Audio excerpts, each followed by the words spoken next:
ओम शांति। आज का प्रातः क्लास है 1668। रूहानी बाप रूहानी बच्चों को बैठ समझाते हैं।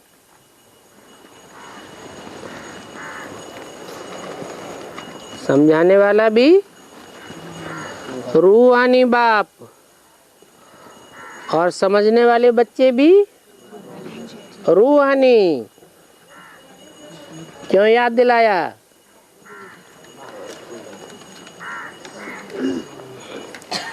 मोस्टली हर मुरली के आदि में ऐसे वाक्य क्यों आता है?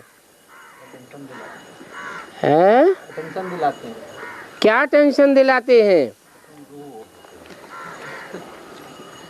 अटेंशन दिलाते हैं कि समझाने वाला जिस्मानी ब्रह्मा नहीं है, जिस्मानी प्रजापिता ब्रह्मा नहीं है। कौन है? रूहानी बाप है। और जो बच्चे रूह की स्मृति में बैठे हैं, स्टार की याद में बैठे हैं, उनको ही समझाते हैं।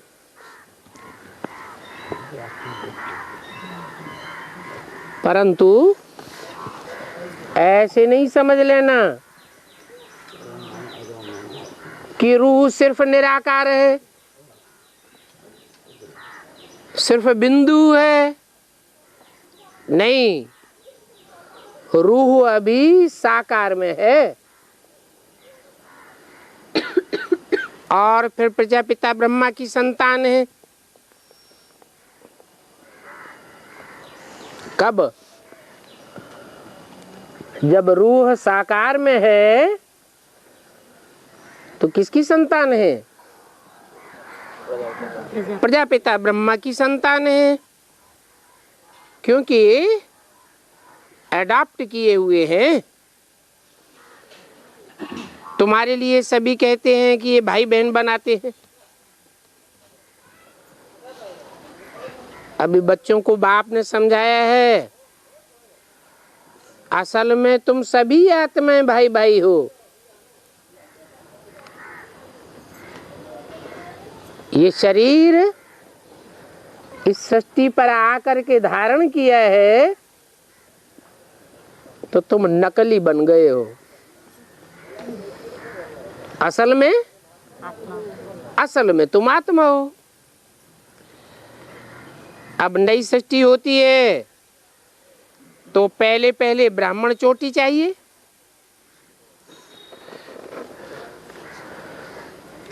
पहले तुम थे शूद्र, अभी तुम शूद्र से ब्राह्मण कुल में ट्रांसफर हुए हो। क्योंकि ब्राह्मण भी तो चाहिए ना। ब्राह्मण कहा ही जाता है ब्रह्मा की औलाद।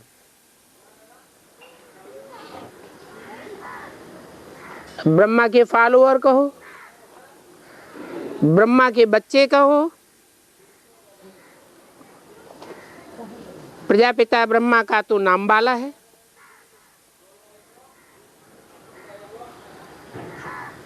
क्योंकि ब्रह्मा नाम के तो बहुत हैं। कितने हैं?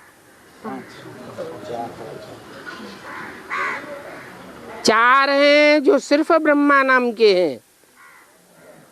लेकिन प्रजापिता ब्रह्मा नाम का सिर्फ एक ही है। इस हिसाब से तुम बच्चे समझते हो कि हम सब भाई बहन ठहरे।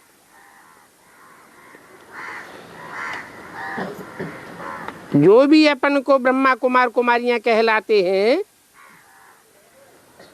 तो जरूर भाई बहन ठहरे। एक बाप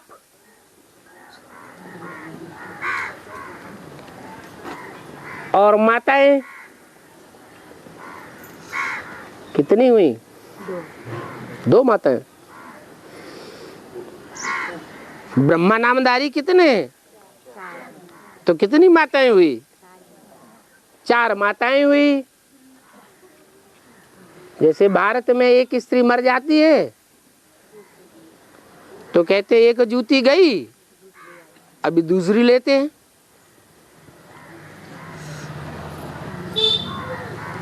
ये भी पुरानी जूती है। पुरानी जूती कह के किस तरफ इशारा किया?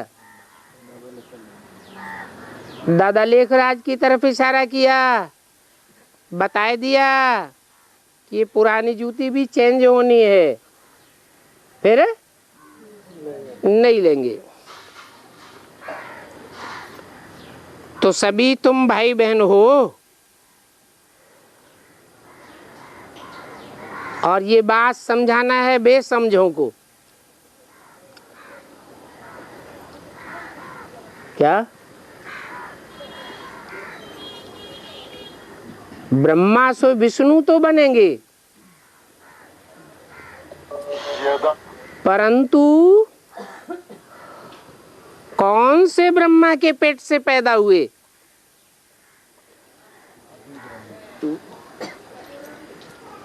विष्णु कोई एक का नाम तो है नहीं।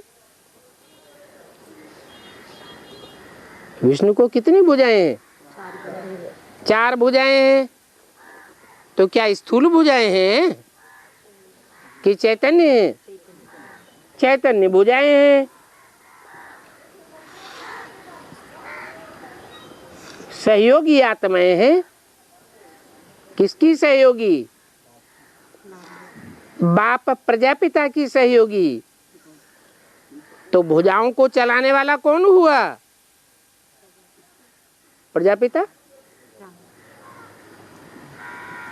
4 भुजाएं हैं मददगार के रूप में,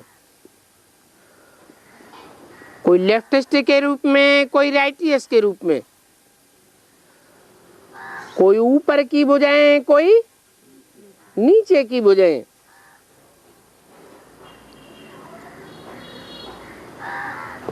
अब तुम सब ब्राह्मण बैठे हो तो एक कैटेगरी के ब्राह्मण होंगे या 4 कैटेगरी के होंगे? है 4 कैटेगरी के हो गए। कोई सतयुग में आवेंगे, कहेंगे ब्राह्मण जो देवता बनने वाले हैं। कोई त्रेता में आवेंगे, कहेंगे क्षत्रिय। कोई द्वापर में आवेंगे, कौन सी स्टेज पकड़ लेंगे? विशेष ब्राह्मण। और कोई कलयुग में आवेंगे। 33 करोड़ देवताएं तो है ना, तो 4 युगों में आते रहते हैं। ऊंच और नीच तो होते ही हैं।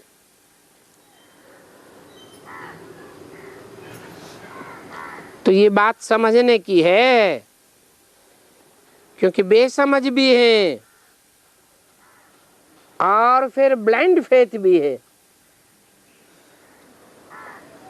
अकल कुछ भी नहीं है। जिनकी पूजा करते हैं, फेथ रखते हैं कि ये फलाना है, जैसे हनुमान की पूजा करते हैं, गणेश की पूजा करते हैं, कहते हैं फलाना देवता है, परंतु ऐसा क्यों है, क्यों ऐसा बना, जानते कुछ भी नहीं है।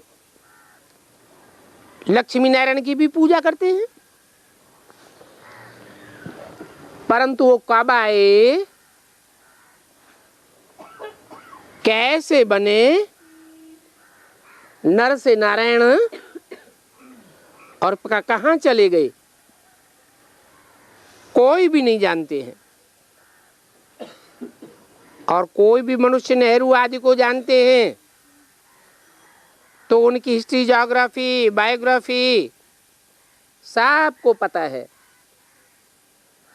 कहाँ पैदा हुए, कहाँ पढ़ाई लिखाई, कहाँ राज्य किया, कहाँ शरीर छोड़ा,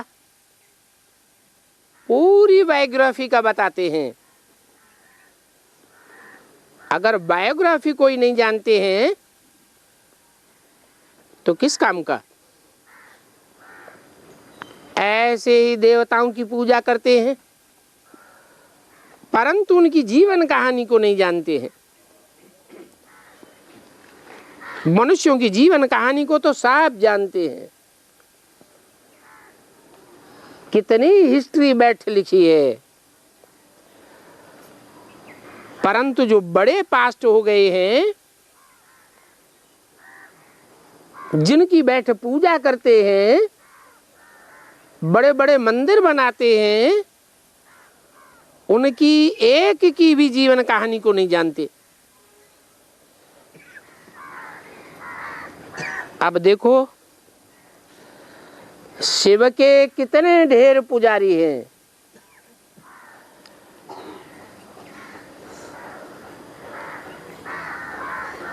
पूजा करते रहते,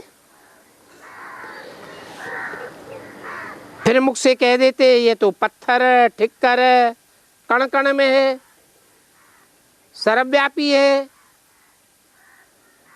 ये उनकी जीवन कहानी हो गई। कण कण में व्यापक होना ये कोई जीवन कहानी है क्या? कह देते हैं कच्छ अवतार लिया, मच्छ अवतार लिया, फिर 84 लाख योनियों में ले आते हैं।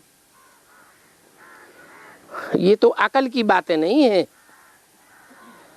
बेअकल होने के कारण कितने बेअकली के काम करते रहते हैं।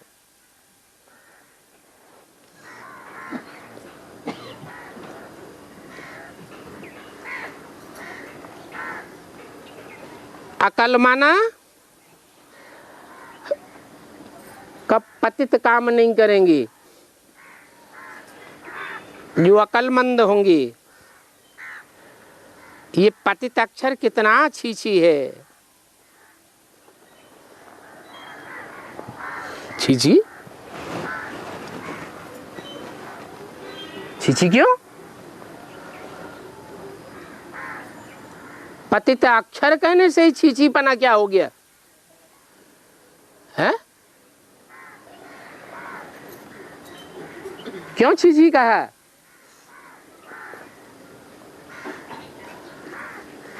इसलिए कहा कि ज्यादा पतन कौन से युग से होता है? द्वैतवादी युग से।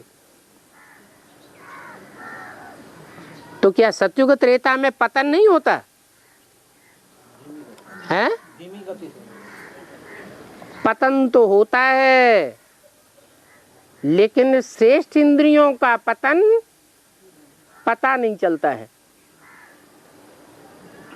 और द्वापर युग से भ्रष्ट इंद्रियों का पतन शुरू हो जाता है। जब शक्ति क्षीण होती है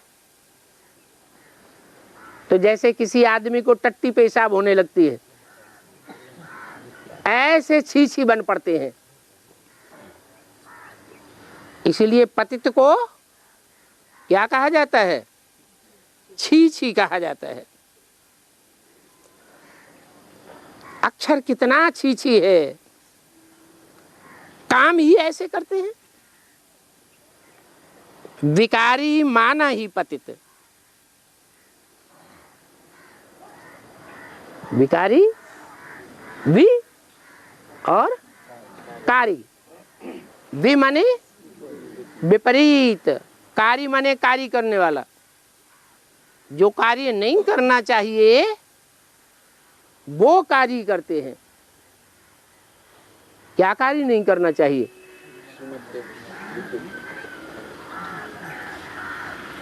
दुख देने का कार्य नहीं करना चाहिए।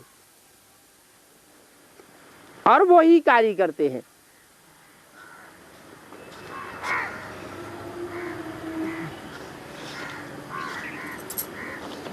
आज मैं दुखी, बीजारोपण में दुखी, जन्म लेते रो रो करके दुखी, जन्म देने वाला भी दुखी, लेने वाला भी दुखी, सारा जीवन दुखी, और अंतमते भी घावड़े लेकर शरीर छोड़ते हैं। तो फिर अंतमते सो गति हो जाती है, फिर छीछी दुनिया में जन्म लेते रहते। तो उनको कहेंगे विकारी। ये तुम समझा सकते हो कि हम तो ब्रह्मा कुमार कुमारियां हैं, हमने कोई विकार से जन्म नहीं लिया है। कैसे जन्म लिया है? हम मुखवंशावली हैं। मुख भ्रष्ट इंद्रिय है या श्रेष्ठ इंद्रिय है? श्रेष्ठ इंद्रिय है। हम श्रेष्ठ ते श्रेष्ठ मुखवंशावली है। कौन? हम ब्राह्मण, वो ब्राह्मण नहीं। हम क्यों कहा? जो हम प्रजापिता ब्रह्मा मुखवंशावली हैं, ब्रह्मा को भी जानते हैं और प्रजापिता को भी जानते हैं, माता पिता दोनों को जानते हैं, वो हम सब क्या हैं? श्रेष्ठ मुखवंशावली हैं। हम कोई कुखवंशावली ब्राह्मण नहीं है। ब्रह्मा की कोख अर्थात गोद से हमारा प्यार नहीं है। कोई बैठा है यहाँ जिसने ब्रह्मा की गोद का आनंद लिया हो? है? आनंद लिया होगा तो याद आएगा, रसगुल्ला खाया होगा तो याद आएगा, नहीं तो याद भी नहीं आएगा। तो यहाँ सब कौन से वंशावली हैं? मुख वंशावली नहीं है। हम तो मुख वंशावली हैं, श्रेष्ठ ब्राह्मण हैं। मुख वंशावली ब्राह्मण ब्राह्मणियां। तो हम भाई बहन हुए ना, है? श्रेष्ठ हैं तो क्या है? भाई बहन हैं। और भ्रष्ट हैं तो भाई बहन कहला ही नहीं सकते। जिन भाई बहन की आपस में क्रिमिनल लाई हो जाती है, उनको अच्छी दृष्टि से देखा जाता है परिवार में।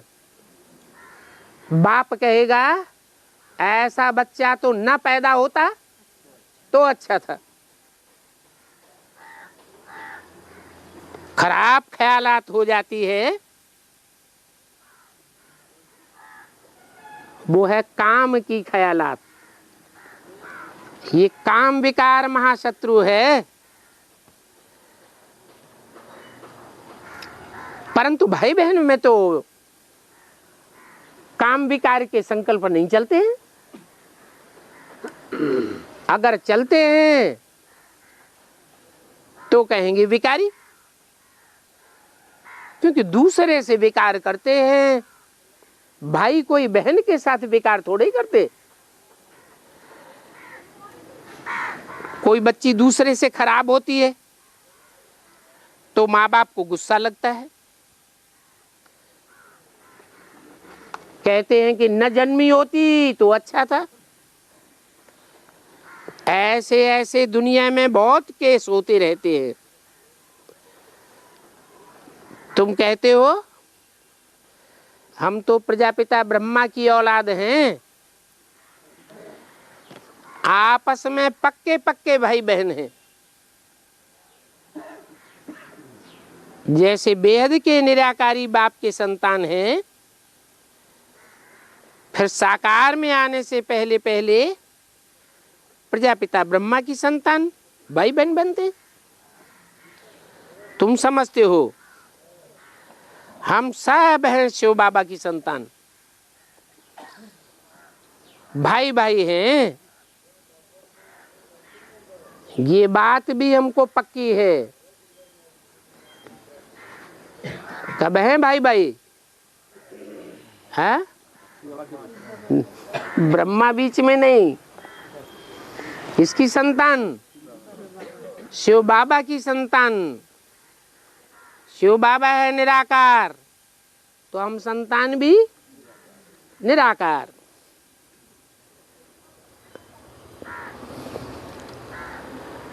तो ये भाई भाई पक्का है, दुनिया को कुछ भी पता नहीं है। ऐसे ही सिर्फ कह देते हैं हिंदू मुस्लिम सिख ईसाई सब आपस में भाई भाई। अभी तुम इस फिक्रे को भी समझा सकते हो कि ये जो तुम कहते हो ये किस समय की बात है? हैं? ये सृष्टि के आदिकाल की बात है। जब नई सृष्टि स्थापन करने के लिए भगवान बाप आते हैं तो सारी दुनिया के मनुष्य मात्र को अपनी संतान बनाते हैं। पहला पहला परिचय देते हैं, तुम कौन हो? तुम आत्मा हो, तुम सब आत्मा हो, तुम आत्माओं का बाप, मैं परमपिता हूं। तो सब आपस में भाई भाई हो। आत्माओं का बाप एक है और उनको सभी पुकारते हैं। हिंदू हो, मुसलमान हो, सिख हो, ईसाई हो, गॉड फादर को सब पुकारते हैं। तुमने चित्र में भी दिखाया है। बड़े बड़े धर्म वाले भी उस निराकार बाप को मानते हैं। मुसलमान लोग भी मानते हैं।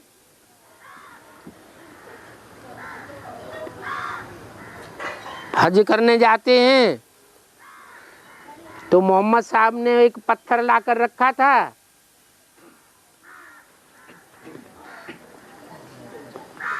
उस पत्थर को संगे या सबद नाम दिया है।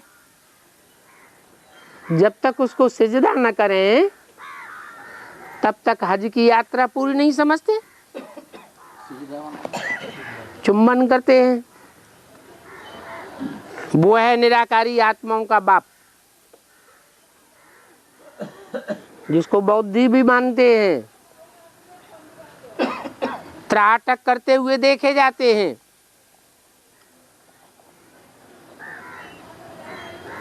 हिंदू भी मानते हैं, शिवलिंग की पूजा करते हैं जो निराकार की यादगार है।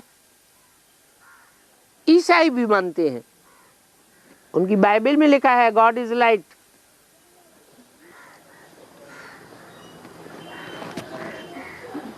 वही निराकार बाप फिर साकार में सृष्टि में जब आता है तो सबका बाप प्रजापिता ब्रह्मा है। जब तक वो आता नहीं है तब तक प्रजापिता ब्रह्मा की भी पहचान किसी को नहीं होती है। वो प्रजापिता ब्रह्मा की संतान फिर वृद्धि को पाते रहते हैं और वो भिन्न भिन्न धर्मों में आते हैं। किसकी संतान? प्रजापिता ब्रह्मा की संतान भिन्न भिन्न धर्मों में आते हैं। कोई देवता धर्म में आते हैं, कोई क्षत्रिय धर्म में आते हैं, कोई इस्लामी बौद्धी क्रिश्चियन धर्म में आते हैं, कोई उन मुख्य धर्मों में से निकली हुई टाटारियों में आते हैं। आत्मा तो इस शरीर से न्यारी है ना। शरीर को देख करके कहते हैं ये अमेरिकन है, ये बौद्धि है, ये फलाना है। पता तो चलता है ना। अरबियन का, अमेरिकन का, बौद्धि का कैसे पता चलता है? शरीर को देखने से पता चलता है। जैसे बीज है,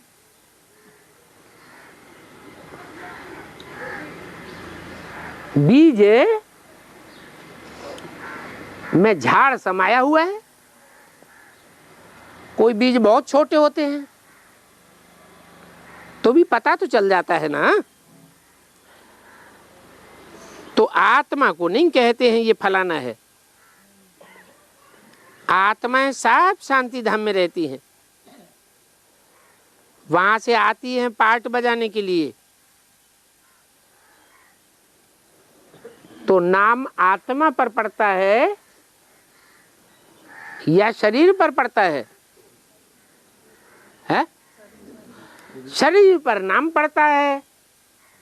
आत्मा तो बिंदु बिंदु बिंदु एक जैसी आत्माएं, उनका अलग अलग नाम तो हो नहीं सकता। परंतु आत्माओं का जो बाप है उसके शरीर का नाम नहीं है।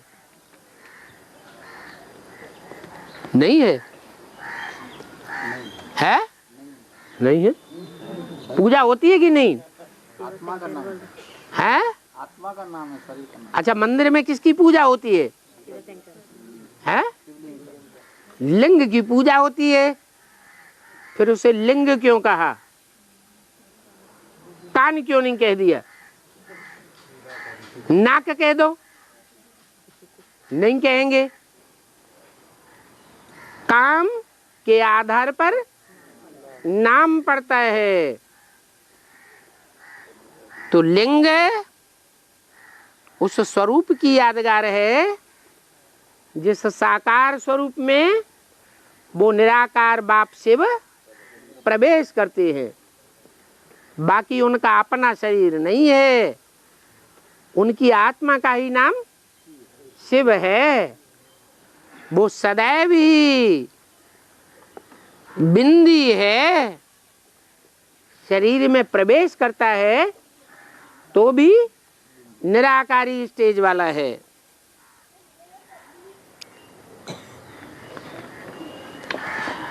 आत्मा शरीर द्वारा पार्ट बजाती है, उस शरीर के आधार पर ही सब पार्ट बजाते हैं। तुम कोई भी धर्म वाले को सुनाओ,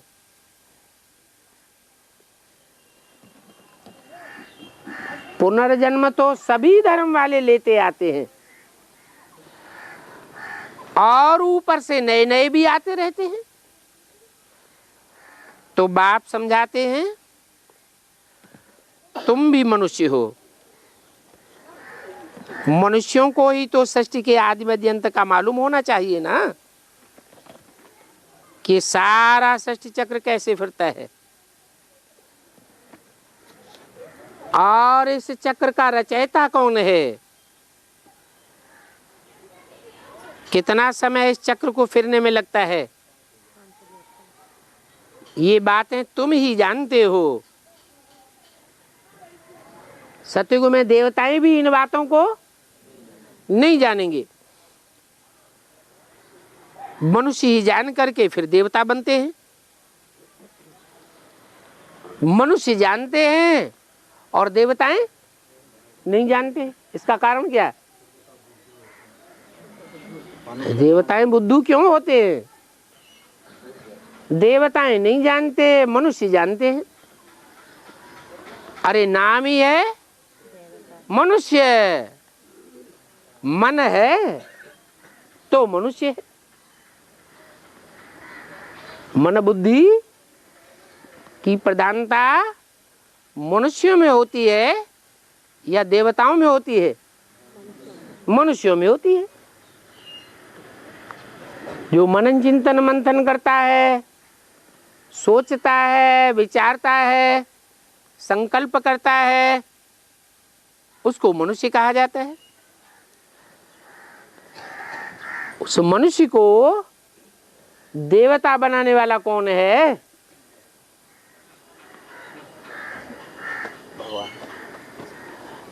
बाप आकर के अपना परिचय देते हैं और रचना का परिचय देते हैं। बताते हैं कि रचयिता है बाप और रचना है सब बच्चे। बाप ही आकर के आत्मा का परिचय देते हैं, नहीं तो इस सृष्टि पर कोई को भी आत्मा का परिचय नहीं होता है। तुम जानते हो हम बीज रूप बाप के बीज रूप बच्चे हैं।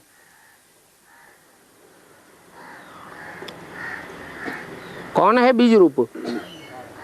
है एक बाप या दो बाप? एक बाप बीज रूप है?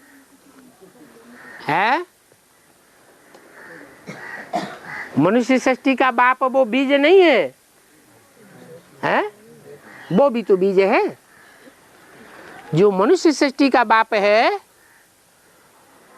वो भी सृष्टि के आदि में जब बीज आरोपण होता है तो प्रत्यक्ष होता है।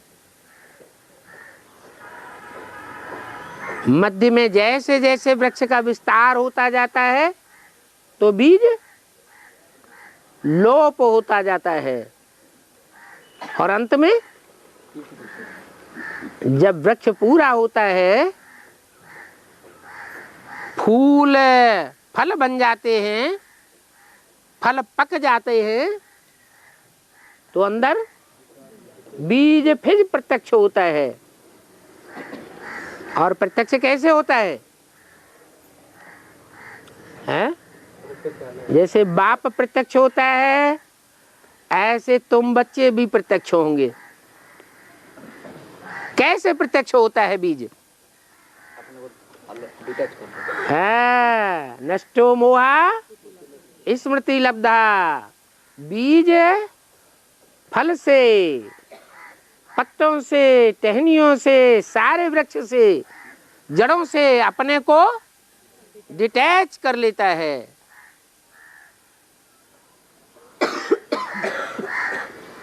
तो बीज के डिटैच करने का समय आया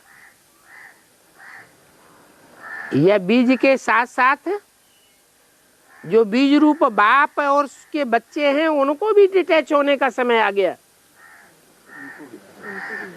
सब के डिटैच होने का समय आ गया। नंबर बन जावेंगे। किस बात से नंबर बनेंगे? क्या फाइनल पेपर है?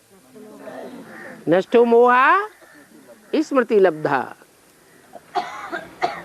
जो जो अपन को डिटैच करते जावेंगे, देह से, देह के संबंधों से, देह के पदार्थों से, और जितनी जल्दी डिटैच करेंगे उतनी जल्दी उनका नंबर डिक्लेयर हो जाएगा। जैसे बाप इस उल्टे वृक्ष को जानते हैं, हम बच्चे भी जान गए हैं। मनुष्य मनुष्य को कभी ये बातें समझा ही नहीं सकता। बल गीता में लिखा है ऊर्ध्वं मूलम अधः शाखा अश्वत्थम माहुरव्ययम्। ये सच्चे रूपी वृक्ष की जड़ें ऊपर हैं, शाखाएं नीचे को फैली हुई हैं। इसको अश्वत्थ वृक्ष कहा जाता है, परंतु इसका डिटेल कोई भी समझा ही नहीं सकते हैं कि ये कैसे पैदा होता है, क्या इसकी ड्यूरेशन है, क्या इसकी आयु है। अभी तुम बच्चे तो जान गए हो।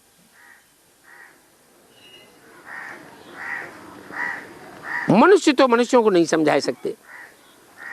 हो तो तुम भी मनुष्य, परंतु तुमको बाप ने समझाया है,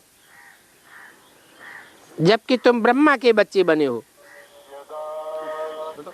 जब तक कोई यहाँ ना आए, आकर के बैठ न समझे, तब तक कोई समझ कैसे सकता है। जब पूरा कोर्स बैठ कर ले, समझे, तब ब्राह्मणों की सभा में आवे। क्या ब्राह्मणों की सभा में आने का, आकर के बैठने का नियम क्या बताया?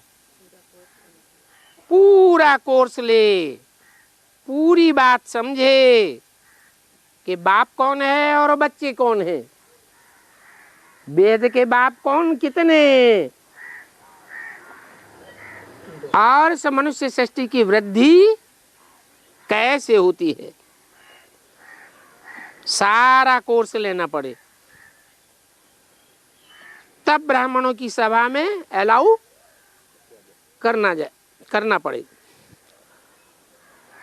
इस सभा को क्या नाम दिया है शास्त्रों में? इस सभा का नाम है इंद्र सभा। किसकी सभा? इंद्र। इंद्र किसको कहा जाता है? देवताओं का राजा। हाँ, शास्त्रों में देवताओं के राजा का नाम दिया है इंद्र। इंद्र नाम क्यों दिया है? हाँ, इंद्र नाम दिया है काम के आधार पर। निराकार बाप जब आते हैं तो नर को नारायण बनाते हैं। किस आधार पर? इंद्रिय जीते जगत जीत, काम जीते जगत जीत। तो इंद्र नाम पड़ता है इंद्र सभा का। इंद्र कोई वो इंद्र नहीं जो शास्त्रों में लिखा है कि पानी की बरसात बरसाते हैं। जब अकाल पड़ता तो ऋषि मुनि क्या करते थे? हैं?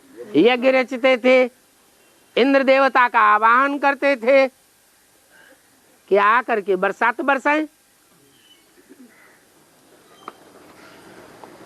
तो क्या पानी की बरसात बरसाते हैं? हैं? ज्ञान की बरसात है। इंद्र देवता बरसाते हैं या भगवान बरसाते हैं? हैं? भगवान बरसाते। इंद्र देवता का नाम क्यों दे दिया है? हाँ, नाम इसलिए दिया कि काम करना पड़े, और काम सब कोई नहीं कर पाता। क्या काम सब कोई कर लेते हैं क्या? नहीं। जो अव्वल नंबर काम करने में जाता है उसका नाम प्रत्यक्ष हो जाता है। तो कहते हैं जो ओट ऐसे अर्जुन।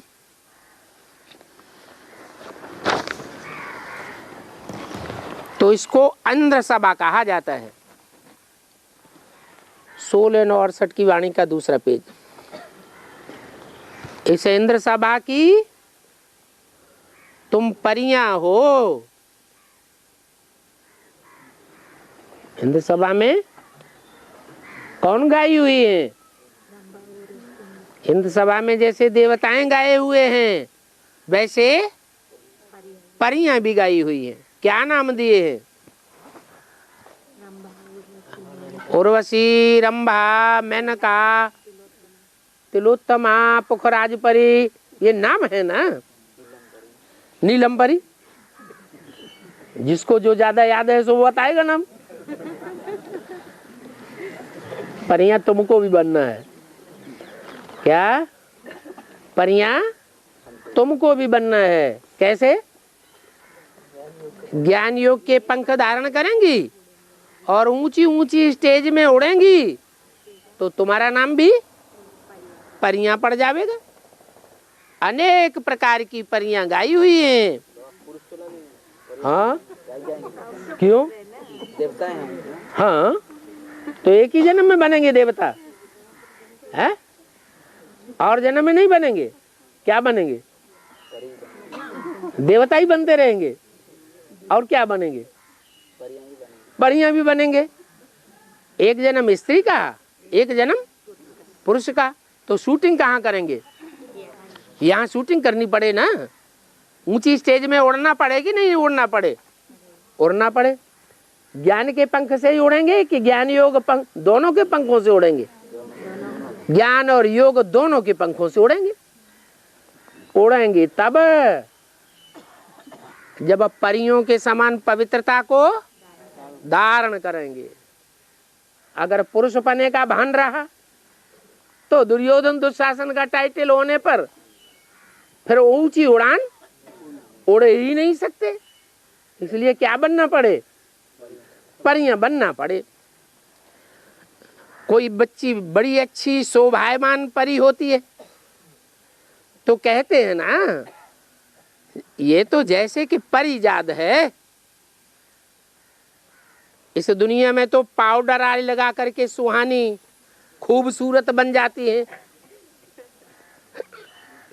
सतयुग में तुम बनते हो परियां परिजात।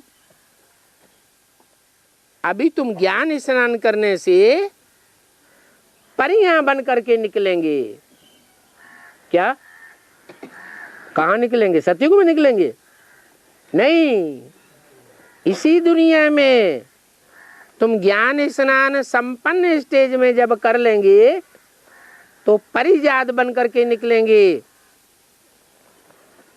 तुम्हारा फिर गायन होगा। संपन्न स्टेज का ही गायन होता है। तुम समझते हो कि हम पहले क्या थे, अभी देखो क्या बन रहे हैं। जो सदा प्योर बाप है, जो सदा खूबसूरत है, वो मुसाफिर बाप आकर के तुमको ऐसा बनाते हैं।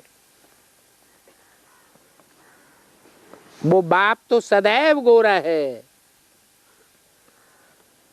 वो कब सांवरा नहीं बनता है।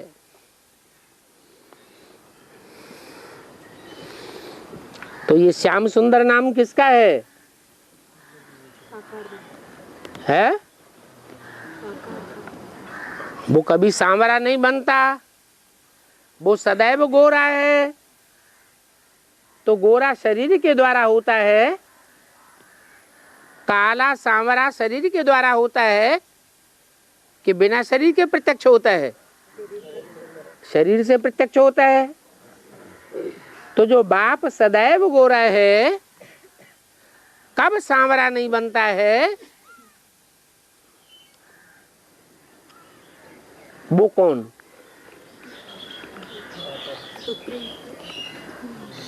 है? कोई है? हैं? शिव बाप। शिव तो बिंदी का नाम है। बाबा कहे तो साकार चाहिए। फिर साकार बताओ। संपन्न रूप में जब संपन्न बन जाता है तब तो सांवरा बनता है। जब संपन्न बनता है तो सांवरा नहीं, गोरा ही गोरा रहता है। तब गोरा, और संपन्न नहीं बनता है तो सांवरा। सांवरा होगा तो निश्चय के चक्र में आवेगा या नहीं आवेगा? आवेगा। और गोरा होगा तो निश्चय के चक्र में नहीं आवेगा। तो कौन सी आत्मा है जो निश्चय के चक्र में आती रहती है? और कौन सी आत्मा है जो निश्चय के चक्र में नहीं आती है? जो निश्चय के चक्र में नहीं आती है, उस स्वरूप के द्वारा शिव ज्योति बिंदु बाप जो सदैव निराकार है, वो साकार के द्वारा प्रत्यक्ष होता है। वो कभी भी अनिश्चय बुद्धि नहीं बनता। तो बताओ, डॉक्टर डॉक्टर बनावेगा, इंजीनियर इंजीनियर बनावेगा, मास्टर मास्टर बनावेगा। अब गोरा कौन बनावेगा? जो गोरा होगा, है जो एवर गोरा होगा, जो एवर गोरा होगा तो गोरा बनावेगा। तो कौन एवर गोरा है और कौन अभी एवर सांवरा है?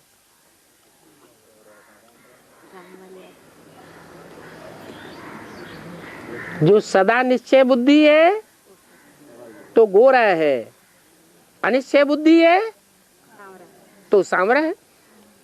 निश्चय अनिश्चय के चक्र में आता है, अप एंड डाउन में आता है तो सांवरा है। अभी तुम गोरे बनते हो, तुमको गोरा बनाने वाला, पढ़ाने वाला ज्ञान का सागर एक ही बाप है। क्या है? ज्ञान का सागर। सागर धरणी से लिपट के रहता है हमेशा या आसमान में रहता है? हाँ? धरणी से, प्रवृत्ति में रहता है, वो प्रवृत्ति से बाहर नहीं होता। तो कौन है सागर और कौन है सूर्य? है एक है सागर। सागर में कचरा भी ढेर भरा पड़ा है और सागर में रतन भी ढेर के ढेर भरे पड़े हैं। उसे रत्नागर भी कहा जाता है। तो कौन है ऐसा सागर जिसे साकार कहा जाता है, जो सारी मनुष्य सृष्टि का बीज रूप है? वो बीज रूप बाप ज्ञान का सागर कब प्रत्यक्ष होता है? जब निराकार ज्योति बिंदु से वो उसमें प्रवेश करता है मुकर्रर रूप से। तो वो एक ही बाप है। कौन सा ज्ञान आकर के देते हैं? रचयिता और रचना का ज्ञान देते हैं। कौन है रचयिता? रचयिता और रचना का संबंध साकार में होता है या निराकार में होता है? रचयिता भी साकार चाहिए और रचना भी साकार चाहिए। कुम्हार है रचयिता, घड़ा है रचना। घड़ा सदैव घड़ा ही था क्या? है नहीं, पहले मिट्टी थी। कुम्हार ने मिट्टी से क्या बनाया? घड़ा बनाया। तो तुम भी पहले क्या थे? मिट्टी थे। तुम्हारी मन बुद्धि रूपी आत्मा क्या बन गई? पत्थर बन गई। पत्थर बुद्धि को पारस बुद्धि बनाने वाला एक ही बाप है। वो प्रेम का सागर है, प्यार का सागर, प्रेम का सागर शरीर के द्वारा बनता है या बिना शरीर के प्रेम प्रत्यक्ष होता है? शरीर के द्वारा बनता है। उस बाप की जो महिमा गाई जाती है वो लौकिक बाप की थोड़ा ही हो सकती है। उस कह के दूर क्यों कर दिया? ब्रह्मा के तन में ही तो बोला है, ब्रह्मा के बाजू में ही तो बैठा है। ये वाक्य बोलने वाला कहाँ बोल बैठा है? ब्रह्मा के तन में बैठा है, भ्रकुटी के मध्य में बैठा है, ब्रह्मा की आत्मा के बाजू में ही बैठा है। तो उस क्यों कहता है? हैं? हाँ, इशारा दिया। उस माने दूर। उस बाप की जो महिमा गाई जाती है वो लौकिक बाप की थोड़ी ही गाई जाती है। ब्रह्मा को लौकिक कहें, अलौकिक कहें या पारलौकिक कहें? प्रजापिता ब्रह्मा को लौकिक कहें, अलौकिक कहें या पारलौकिक कहें? है तो लौकिक, लेकिन बेहद का बाप है। कौन? प्रजापिता ब्रह्मा। बेहद के बाप की महिमा है। उनको सभी पुकारते हैं, इनको नहीं। किनको? उनको सभी पुकारते हैं कि हमको भी ऐसी महिमा वाला आकर के बनाओ। अभी तुम बन रहे हो ना, परंतु नंबरवार पुरुषार्थ अनुसार बन रहे हो। पढ़ाई में सभी एक रस नहीं होते हैं, रात दिन का फर्क हो जाता है। तुम्हारे पास भी तो आवेंगे बहुत, जो भी आवेंगे उनको ब्राह्मण जरूर बनना है। चाहे क्रिश्चियन धर्म से आवे, इस्लाम धर्म वाले आवे, बौद्ध धर्म वाले आवे, सिख धर्म वाले आवे, कोई भी आवे, उन्हें क्या बनना पड़ेगा? उन्हें प्रजापिता ब्रह्मा की संतान बनना पड़े। फिर कोई अच्छी रीति पढ़ते हैं, कोई कम पढ़ते हैं। पढ़ाई में सबसे अच्छा होगा तो उनकी पहचान क्या होगी? है? अरे क्लास में भी जो सबसे अच्छा पढ़ने वाला स्टूडेंट होता है तो उसको मॉनिटर बनाए देते हैं। वो क्या करता है फिर? वो मॉनिटर क्या करता है?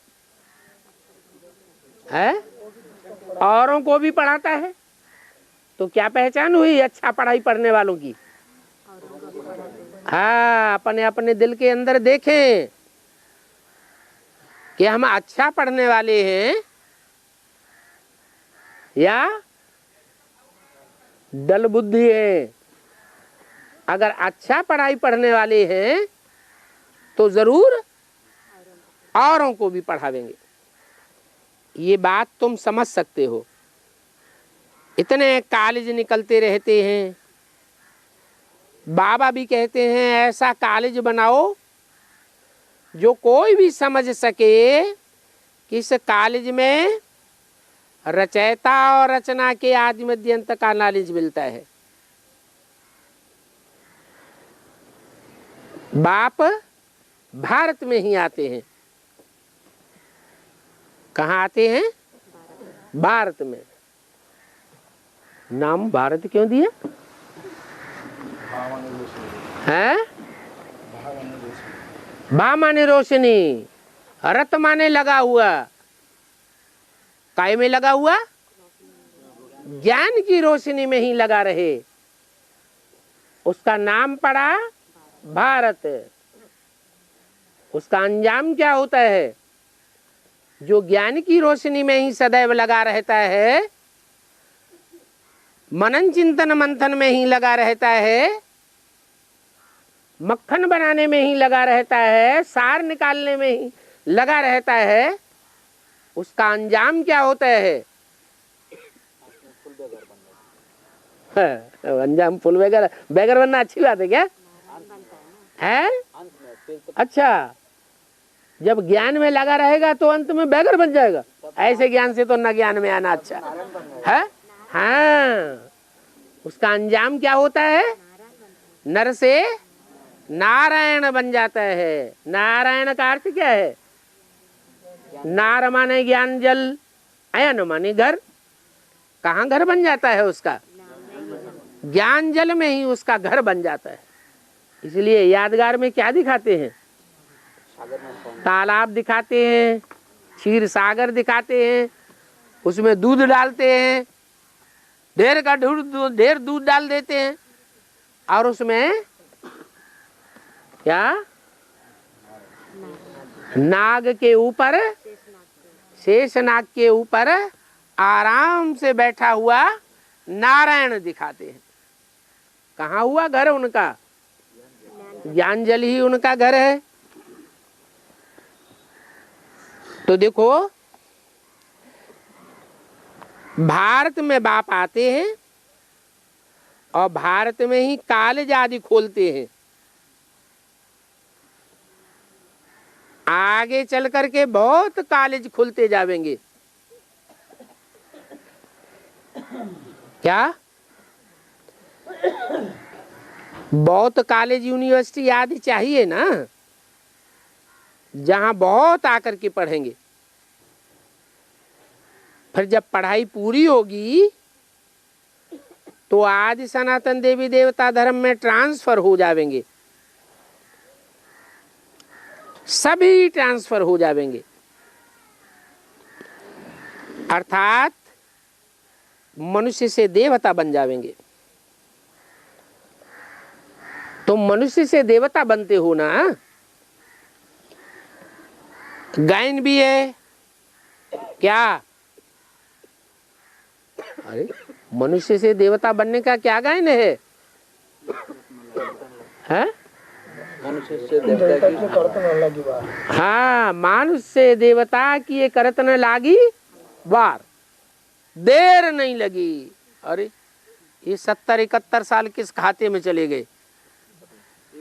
देर नहीं लगी तो 1 सेकंड में ब्रह्मा है। ब्रह्मा तो विष्णु बनने में 1 सेकंड लगेगा। हाँ, वो 1 सेकंड नहीं, 1 सेकंड लगेगा तो ये 71 साल ब्रह्मा को नहीं हो गए अभी? पढ़ाई पढ़ने में हाँ, पढ़ाई पढ़ने में लग गए। चलो ठीक है, पढ़ाई पढ़ने, फिर 1 सेकंड क्यों? निश्चय। हाँ, भले 70-71 साल हो गए तो भी जो निश्चय होना चाहिए, अटल अडोल अखंड निश्चय होना चाहिए, वो निश्चय बुद्धि विजयते नहीं बने। झंडे में क्या लिखा हुआ है? सत्यमेव जयते, माने कुछ न कुछ आत्मा में झूठ समाया हुआ है, भरा हुआ है। सत्य को नहीं पहचाना। ये सारी दुनिया सच्चों की है या झूठों की है? झूठों की है। 500-700 करोड़ मनुष्य मात्र सब क्या है? सब झूठे हैं। फिर सत्य बाप कौन है? किसका संग करें? सत्य संग करें। अरे तो दुनिया में बहुत से सत्संग होते हैं, चले जाओ। इसमें बाप नहीं है। उनको सत्य संग नहीं कहेंगे, वो कोई भी सत्य नहीं है, सब झूठे हैं। सत्य की पहचान क्या होगी? है जो अटल होगा, अडोल होगा। सत्य तो बिठो नच, जो सच्चा होगा वो सदैव नाचता रहेगा। कभी बाथरूम में डांस किया है? खुशी में डांस होता है। यहाँ ये है मनुष्यों की दुनिया और वो है देवताओं की दुनिया। देवताओं में और मनुष्यों में रात दिन का फर्क है। क्या फर्क है? देने वाला है। हाँ, उनका मन एकाग्र है, बिंदी ही याद रहती है। आराम किए हुए होंगे तो भी बिंदी याद, चलते फिरते होंगे तो भी बिंदी की याद। और यहाँ हमको हम घड़ी घड़ी बिंदी भूल जाते हैं। क्या याद आ जाता है? वही देह याद आ जाती है, देह की इंद्रियां याद आ जाती है। तो देवताओं में और मनुष्यों की स्मृति में रात दिन का अंतर है। सिर्फ स्मृति में ही अंतर नहीं है, वायुमंडल में भी अंतर पड़ जाता है। वाइब्रेशन में अंतर पड़ जाता है, कर्मों में अंतर पड़ जाता है, कर्मेंद्रियों में भी अंतर पड़ जाता है, दृष्टि में अंतर पड़ जाता है, वृत्ति में अंतर पड़ जाता है, वाचा में अंतर पड़ जाता है। जो देवात्मा होगी, बनेगी, वो वाचा से एक शब्द भी ऐसा नहीं निकालेगी जिससे दूसरे को दुख हो जाए। कितना रात दिन का फर्क है। ओम शांति।